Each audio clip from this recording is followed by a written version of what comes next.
ये साहब के सामने मैंने सवाल प्रेजेंट करना स्टार्ट किया, सिंपल सवाल है, सेम एज लास्ट इलिस्ट्रेशन। कितना हमारा ऐड किया बॉस? 75,000 रुपए का, 2.25 लाख की कन्वर्जन कॉस्ट है, एक्चुअल आउटपुट 3,000 की है, लॉसेज है ही नहीं, फड्डा ही खत्म है, फिलहाल हम लॉस का फड्डा जो है वो नहीं कर रहे। महीना एंड होने के बाद 2,000 यूनिट पड़े हुए हैं क्लोजिंग के अंदर, तो आपका फड्डा ही खत्म हो गया। सर हमें कहते हैं चलेगा, भाई मैं आपको बोल रहा हूं 3,000 प्रोड्यूस हुआ है, 2,000 जो है आपके पास लॉस आ गया। पेपर में कभी कभार आपको ये भी कैलकुलेट करना पड़ता है कि लॉस कितना हुआ है, परसेंटेज कितनी हुई है, दो मार्क की वर्किंग होती है। अभी आप उस जगह पे पहुंचे नहीं है, वो हरकतें हम तब करेंगे जब कॉन्सेप्ट पूरे हो जाएंगे। तो हम कॉन्सेप्ट के बीच में एग्जामिनर हर चीज पेपर में जो है चेक कर रहा होता है। और कंप्लीशन स्टेज जो है वो कितनी आपके पास? रिक्वायरमेंट कोई अनयूजुअल तो फील नहीं हो रही। सर हम पिछले 11 सवालात में 10 सवालात में यही रिक्वायरमेंट देख देख के बड़े हुए हैं। Now we are witnessing this with a new problem.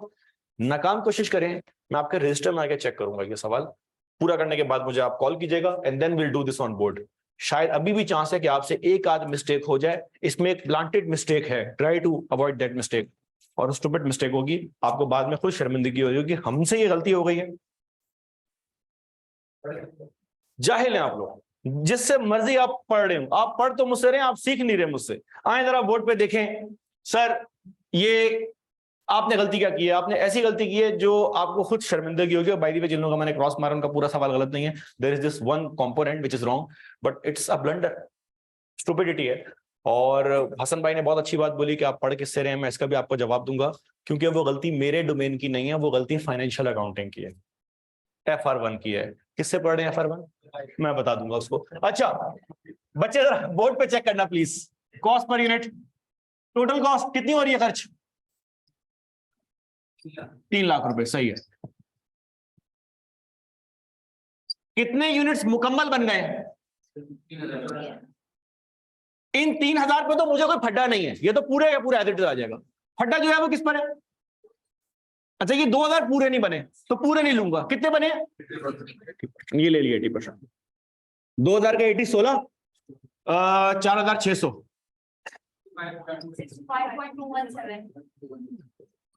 55.65 अच्छा जिन लोगों का 65.217 पर केजी आ रहा है, बिल्कुल सही आ रहा है, एब्सोल्युटली करेक्ट। एक सवाल, मेरा बच्चा ये क्या लिखा हुआ है? इसको आप क्या बोलते हैं अपनी जबान में? फिनिश गुड्स का मतलब है एक चीज मुकम्मल हो गई है, this is 100% complete with respect to the material, with respect to labour, with respect to overhead. Sir ये बिकने के लिए है रेडी। आपने MSA1 MSA2 दिया, रिजल्ट आ गया ना आपका, अब आपका CA मुकम्मल हो गया है। अब अगर यूं कर लें, ये कर लें, अब आप अपने नाम के आगे ACA जो है वो लगा लें लिंक्डइन पे जाके, अब आपका हक बनता है, जायज है आपके ऊपर, हलाल हो गया अभी। सर लेकिन ये जो 2,000 यूनिट्स हैं ये इनकम्प्लीट है, और ये कितना कंप्लीट है? मैं ये जो वैल्यू अभी आपने CWIP की बाहर निकाली थी ना कुछ देर पहले टी अकाउंट में, ये वैल्यू आप डायरेक्ट भी निकाल सकते हैं। मैं यहां पर लड़ाई नहीं करूं आपस में, निकाल सकता हूं डायरेक्ट। ओ भाई इधर इधर बोर्ड पर वैल्यू ऑफ CWIP मुझे बताएं, एक कंप्लीटेड यूनिट की कॉस्ट कितनी है? सही है, लेकिन मुझे तो कंप्लीटेड ही कॉस्ट चाहिए, मुझे किसकी चाहिए? इनकम्प्लीट की। इनकम्प्लीट कितना? 80%। इसका मतलब अगर कंप्लीटेड यूनिट 65.217 का है तो इनकम्प्लीट यूनिट होगा 65.217 इंटू 80%, 52.168। दोबारा बोल देता हूं, एक यूनिट जो मुकम्मल हो गया है अगर वो 65 रुपए का है तो वो यूनिट जो इनकम्प्लीट है वो 52 रुपए का होगा। 52 का भी इसलिए होगा क्योंकि वो कितना परसेंट है? 80%। और कितने यूनिट्स हैं मेरे पास? 2,000 किलो, तो 52.168 मल्टीप्लाई बाय 2,000 कितना बनता है? 104,348। मेरे ख्याल से आप में से बहुत सारे लोग जिन्होंने टी अकाउंट बनाया होगा उनकी CWIP की वैल्यू ऐसे ही आ रही होगी। क्या ये बात क्लियर हो रही है? तो अब आपने ये देख लिया, मैं असल में ये जानबूझ के कर रहा हूं because we are not going to be method dependent. मैं फॉर्मूला याद करवाने वाला बंदा हूं ही नहीं भाई, ना पसंद है, ना ये स्ट्रेटेजी लॉन्ग टर्म है, ना सस्टेनेबल है। आपके दिमाग में कॉन्सेप्ट क्लियर होना चाहिए। यही वैल्यू मैंने डायरेक्ट यहां पर जो है वो निकाल दी, क्योंकि पेपर में एग्जामिनर बोलता है प्रोसेस अकाउंट बनाओ। प्रोसेस का मतलब ये होता है कॉस्ट अकाउंट फॉर करो कि कॉस्ट पूरी आ रही है नहीं आ रही। तो मैंने यहां पर ये क्या चीज बाहर निकाली है? Value of. पहला आइटम ये हो गया। दूसरा आइटम मेरे पास क्या है? Finish goods per unit cost क्या आ रही है? कितने बने? 3000 किलो। कितनी बनती है दोस्त? 1,95,652। मेरे बच्चे जरा इन दोनों को ऐड करना प्लीज। बगैर प्रोसेस के टी अकाउंट बनाए, बगैर टी अकाउंट बनाए मैंने ये सवाल पूरा कर दिया। 3 रिक्वायरमेंट हो गई है पूरी। क्वांटिटी स्केड्यूल भी मेरे पास पूरा हो गया है, मेरे पास कॉस्ट भी आ गई है। टोटल 3 लाख यहाँ पर आ रही है, इनपुट कॉस्ट 3 लाख आउटपुट के अंदर आ रही है। मैंने स्टेटमेंट की फॉर्म में निकाल दिया। गंदा लग रहा है ना? पेपर में भी बहुत गंदा फील होगा। आपने पूरा बनाना है। सर सवाल तो हो गया है। सर हमारी वैल्यू मैच भी कर रही है, मैच कर रही है। सर हमारा क्लोजिंग भी मैच कर रहा है। सर आपने क्रॉस क्यों मारा? गलती क्या थी? गलती मैं आपको बताता हूं क्या थी। गलती आपने की है टी अकाउंट बनाने में। ये आपका टी अकाउंट है, इसमें क्वांटिटी स्केड्यूल भी आ जाएगा, इसमें वैल्यू भी आ जाएगी। जरा अपना भंड चेक जो है वो करें प्लीज। कितना माल किया? 5000। कॉस्ट कितनी है भैया? 75 ये, 225 ये, कितना हो गया? 3 लाख रुपए ये हो गए, और क्वांटिटी के हिसाब से 5000 रुपए हो गए। हाँ भाई फिनिश गुड कितना बना है दोस्त? अच्छा मशीन के अंदर कितना रखा हुआ है? CWIP की फुल फॉर्म क्या होती है? अगले महीने क्या बन जाएगा? और फिर इसकी वैल्यू कितनी बन रही है? 195,652। इसकी वैल्यू कितनी बन रही है? 104,348। ये वैल्यू इक्वल आ रही है 3 लाख। ऐसे ही है सर। हमें यहां तक अभी भी कोई मिस्टेक नजर नहीं आ रही। बेटा आपने एंट्री में मिस्टेक की है। पहली एंट्री क्या पास की आपने? Finish goods account debit, process account credit. कितने से भैया? 195,000 समथिंग। सही है ना? मैं अब इसको राउंड अप करके बात कर रहा हूं। बगैर तो दूसरी एंट्री क्या पास की है? आप लोगों ने दूसरी एंट्री पास की है जो रजिस्टर में लोगों के है लिखी हुई, CWIP अकाउंट डेबिट। जाहिलों, निकम्मों, गधों, बेवकूफों, मुझे एक बात बताओ, फाइनेंशियल अकाउंटिंग में CWIP को तुम लोग क्या बोला करते थे? है क्लोजिंग वर्क इन प्रोग्रेस तो यहां बोलते थे। वहां पर जब अकाउंट है, सॉरी एंडिंग स्टॉक। अच्छा एंडिंग स्टॉक, इस जब अकाउंट क्लोज कर रहे होते थे तो ये जो क्लोजिंग का बैलेंस होता था वहां पर तुम लोग कैरिड फॉरवर्ड या कैरिड डाउन बैलेंस बोला करते थे। ऐसे ही उसको फिर अगले महीने क्या बनाया करते थे? ब्रॉड फॉरवर्ड या ब्रॉड डाउन बैलेंस ओपनिंग। वैसे ही जरा याद करके बताओ, हसन भाई याद करके बताएं। FR1 में सर मुर्तजा ने आपको टीच किया होगा, ये कैरिड डाउन की एंट्री क्या आपने पास की है? कभी आज तक पास की है? फाइनेंशियल अकाउंटिंग, बल्कि इसके बाद तो रजिस्टर है। खोल रजिस्टर, खोल अपना FR1 का रजिस्टर खोल। कभी जिंदगी में, इवन IE में, अबे भाई यहां कोई तुम बंदा बाहर ढूंढो जो तुम्हें खुश मिले, PRC का ही होगा। मुस्कुराहट जिसके चेहरे पे तुम्हें नजर आ रही हो उसको पकड़ो, उसको पूछो भाई CD की एंट्री बता दो, वो आपको गालियां देता हुआ बाहर निकालेगा, बोलेगा सही तुम लोगों का CA नहीं होता। CD की कौन सी एंट्री पास होती है? कौन सा इसका अकाउंट नेचर है? इनकम एक्सपेंस है, क्या है? सर हम कैरेट डाउन बैलेंस को, एसेट का जो अकाउंट होता है टी अकाउंट, CD बैलेंस जो होता है वो अगले साल क्या बन जाता है? BD balance. Carried forward balance अगले साल क्या बन जाता है? तो CWIP क्लोजिंग वर्क अगले साल क्या बन जाएगा? ओ भाई ये बैलेंस ब्रॉट डाउन है, ये कोई ट्रांजेक्शन नहीं हुई है। तो अगले महीने क्या होगा मेरा बेटा? अगले महीने अप्रैल के महीने में दोबारा टी अकाउंट बनेगा और ओपनिंग बैलेंस वहां से आएगा 1,04,348 रुपए का। ये कोई एंट्री नहीं है। CDBD बैलेंस की कभी एंट्री पास किया आज तक? तो यार अभी क्यों पास कर दिया आपने CWIP की एंट्री? बात समझ आ रही है? कितना बड़ा भंड मारा है आपने। और ये भंड पता है आपने क्यों मारा है? ये क्यों आपने मिस्टेक किया? It's a mistake of habit. क्योंकि आप कंफर्टेबल हो चुके हुए थे। आपने कहा सारी एंट्रियां पास की, ओवरहेड्स की ठक ठक सारी है, नया आ गया CWIP, इसकी भी एंट्री पास कर दी। ये मिस्टेक्स बच्चों से बहुत होती है। ऐसा नहीं है कि आपको आता नहीं था, आपको आता था। मैंने भी आपको बताया, आपको एहसास हो गया, हाँ सही है, वी स्क्रूड अप हो गया। लेकिन पेपर में अगर आपसे ऐसा हो जाए, obviously this will not be the mistake you will make more sophisticated mistakes। लेकिन जब आप बाहर आएंगे तो आपको एहसास होगा भाई वो भी हमें आता था। तो प्लीज अपने डिसिप्लिन के साथ अपने कॉन्सेप्ट्स को भी टैप करते रहे कि आपसे कहां ये काम हो सकता है। And since we are entering into the intermediate scale of our this subject, आपके पास अब हर टॉपिक के अंदर ऐसी मिस्टेक्स प्लांटेड होंगी जो मैं खुद बोर्ड पे कर रहा हूँ।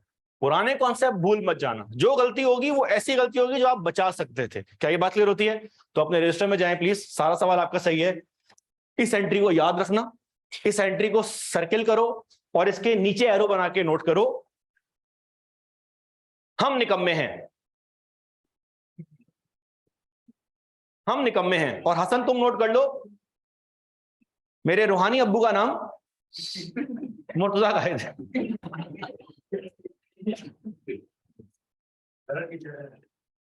गलत टीचर है नहीं यार, गलत टीचर तो नहीं है, तुमने बोला तो अच्छा। सर को बताना, सर को बोलना वो सर ये क्लोजिंग की एंट्री क्या होती है, पूछना बच्चों उनसे, वो तुम्हें 4 बताएंगे।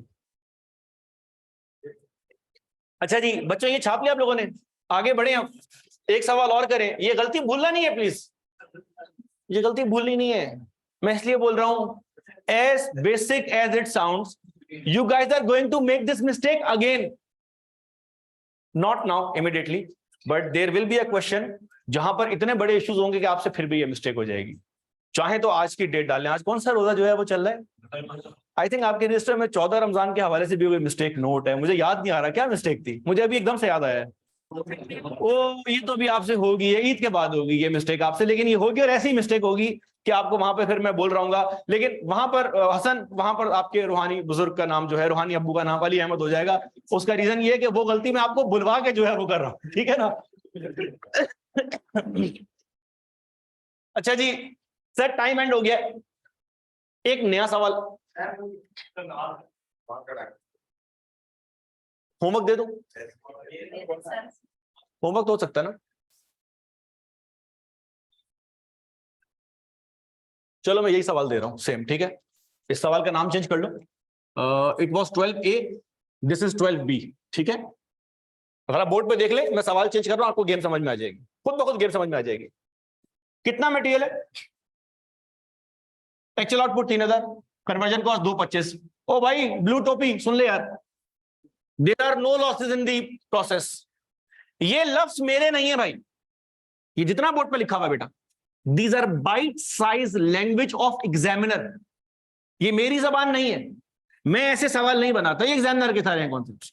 कितने यूनिट है क्लोजिंग में, अच्छा कुछ सवालात में एग्जामिनर की जरा जबान चेक करना प्लीज। एक लफ्ज आज के बाद बहुत आएगा, आप फर्स्ट टाइम जो है वो देख रहे हैं, मटेरियल इज एडेड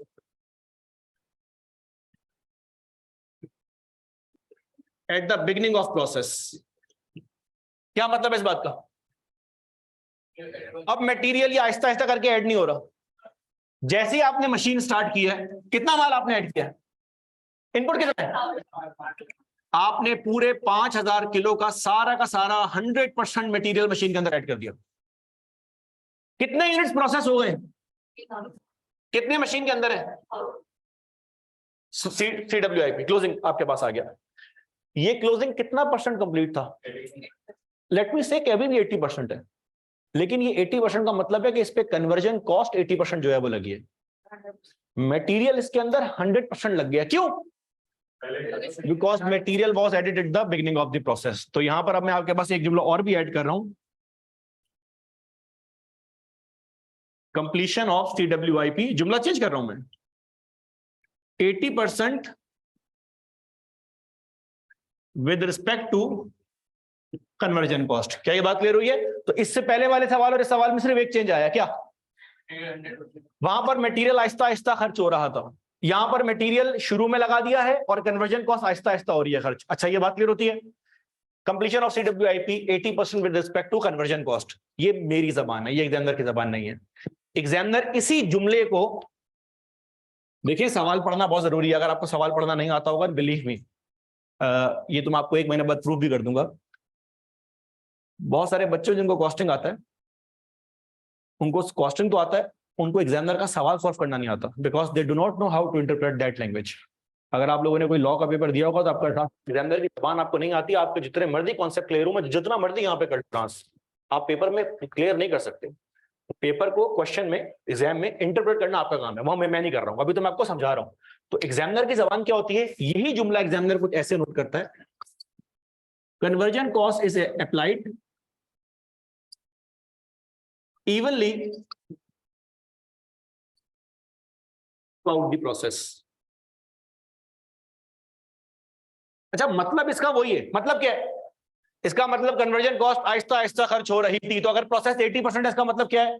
लेबर और ओवरहेड आहिस्ता आहिस्ता करके 80% काम किया है, मटेरियल आहिस्ता आहिस्ता करके ऐड नहीं किया। वो चाय जब आप बना रहे होते हैं तो पत्ती, चीनी, दूध सब आपने ऐड कर दिया, उसके बाद काम हो रहा है। ये सवाल अपने पास होमवर्क के तौर पे लें, घर जाएं, नाकाम कोशिश करें इसको पूरा करने की। नाम श्योर इस दफा आप क्लोजिंग की एंट्री पास नहीं करेंगे। हाँ, आपकी कॉस्ट पर यूनिट में इस दफा थोड़ा सा गैप आ जाएगा। गैप इसलिए आ जाएगा क्योंकि अब आपने मटेरियल को 2 स्टेजेस में ब्रेक कर दिया हुआ है। इसी फॉर्मूला के साथ आप खेल सकते हैं। छुट्टी करें, नेक्स्ट क्लास में इसको आगे बढ़ाएंगे।